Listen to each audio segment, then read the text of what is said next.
كنت عملت معاكم الفايش الصعيدي بطريقة سهلة زي الأفران بالظبط، وكمان كنت عملت القراقيش ومنين بالعجوة، وعملت معاكم كمان كحك بالعجوة زي الأفران بالظبط طعمه هايل. النهاردة هعمل معاكم القراقيش أو البقسماط اللي بنجيبها من الأفران، وكمان كان سعرها كمان غلا، فهنحب بقى نعملها في البيت بنص كيلو دقيق. هيطلع معايا كمية كبيرة جدا وهيخليها مقرمشة معايا زي بتاعة الأفران بالظبط. وهوريكي في الفيديو كمان طريقة التسوية بتبقى طالعة وعاملة ازاي. ان شاء الله كل ده هتشوفيه في الفيديو، والمقادير هسيبها لك في صندوق الوصف تحت الفيديو. اول حاجه هجيب بوله هحط فيها كوبايه ميه دافيه، معلقه خميره، وهحط معاهم معلقه سكر ورشه ملح. طبعا الميه اهم حاجه تكون دافيه عشان الخميره تتفاعل معايا. هقلبها كويس جدا كده، وبعد كده هنزل عليهم بنص كيلو دقيق.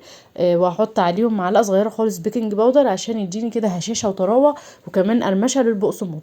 هقلب بقى العجينه كده بالمعلقه عشان خاطر اعرف اعجن العجينه وما تلزقش في ايديا. هدخل بس الميه فيها كويس جدا، وبعد كده هنزل عليهم بنص كوبايه زيت، واهم حاجه نوع الزيت يكون كويس عشان الطعم بتاع البقسماط. بس هقلبهم كده بالطريقه ديت، وهبدا بقى اعجن العجينه بتاعتي لمده 10 دقايق متواصله ورا بعض. هعجنها كده وهنزلها على الرخامه عشان كمان اتاكد ان هي بقت ملساء كده وناعمه معايا. اهم حاجه دي خطوه مهمه جدا في العجين، انك تعجنيها بطريقه صح. 10 دقايق والعجينه دي هتبقى معاكي جميله جدا، ولو عندك عجان تقدري تعمليها في العجين. هحطها كده على رخامه واغطيها بستريتش تهدى بس معايا، تختمر معايا كده 10 دقايق بالظبط، لان انا هكمل بقيه التخمير بعد ما اشكلها. هجيب كده القطع بقى من العجين هقطعها لصوابع، وهبدأ كده ألفها كده ايه زي البقسماط كده رول رفنع على قد ما تقدري. عايزاها تخينه شويه تسيبيها بالحجم دوت تمام، عايزاها ارفع من كده ممكن تشكليها بالطريقه اللي انت عايزاها. ده سمسم انا نزلت عليه معلقه ميه عشان يبقى عامل معايا زي الرمل كده، وعشان يقدر يلزق معايا في البقسماط.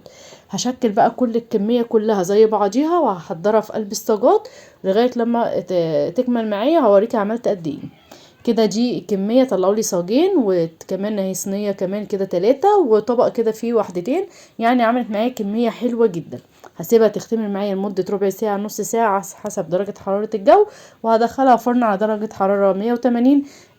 وتطلع معايا باللون الذهبي اللي انت شايفاه، وهتبقى مقرمشة وجميلة زي ما انت شايفة بالظبط. طبعا الطريقة دي مش هتلاقيها غير في القناة عندي، لان الطريقة دي اسهل طريقة جبتها لك لعمل بقسماط في البيت بعد غلو الاسعار. يلا لو عجبكم الفيديو عايزاكم تشتركوا في القناة عشان تنزل لكم كل الوصفات الجديدة اللي بنزلها على القناة اول باول. وان شاء الله كل الوصفات اللي بنزلها تكون عجبتكم، وكل حاجة هنزلها لكم في صندوق الوصف تحت الفيديو.